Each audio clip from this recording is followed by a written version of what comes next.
Pas pu rencontrer Barack Obama, maître des lieux, malgré notre insistance. À la place, de curieux personnages perdus au milieu des touristes ont attiré notre attention. Cette institution est en effet un véritable mur des lamentations où chacun est libre de venir protester son ras-le-bol du système, son dégoût de la guerre, faire valoir sa liberté de culte ou dénoncer une injustice quelconque. C'est le cas de cette mère de famille qui exhibe les blessures atroces de son fils, ancien Marines, victime de négligence médicale. Elle vient soutenir la réforme de l'assurance maladie pour les plus démunis. Je veux que tout le monde ait connaissance de la situation de mon fils. Il avait une assurance santé et malgré cela, il fut victime de négligence médicale. Que Dieu vienne en aide à ceux qui n'ont pas cette assurance santé.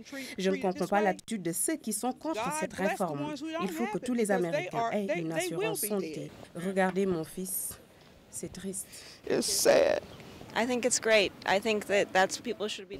Je pense que c'est génial, c'est ce à quoi sert la Maison Blanche. Les gens doivent protester devant, c'est formidable.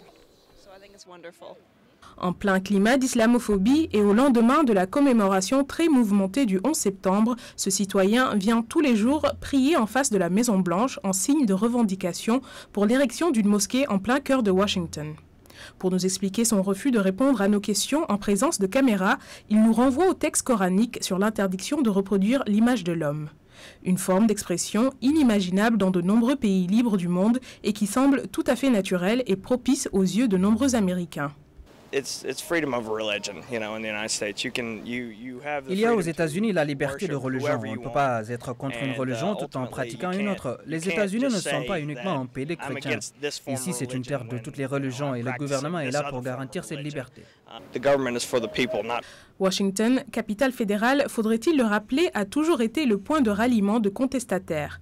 L'un des plus mémorables étant le mouvement des droits civiques dans les années 60, avec à sa tête Martin Luther King. Plus de 40 ans après son fameux rêve, c'est bien un homme de couleur qui est à la tête de la plus haute institution du pays. Mais si la discrimination raciale semble reléguée aujourd'hui au passé, les revendications en face du bureau ovale sont toujours d'une étonnante actualité. C'est vraiment la définition même des États-Unis que nous puissions protester devant la plus grande instance et c'est accepté. L'interdire sera inimaginable.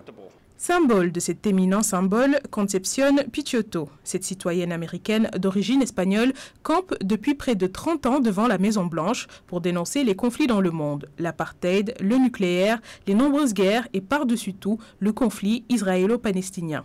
Son credo à elle, soutenir les opprimés.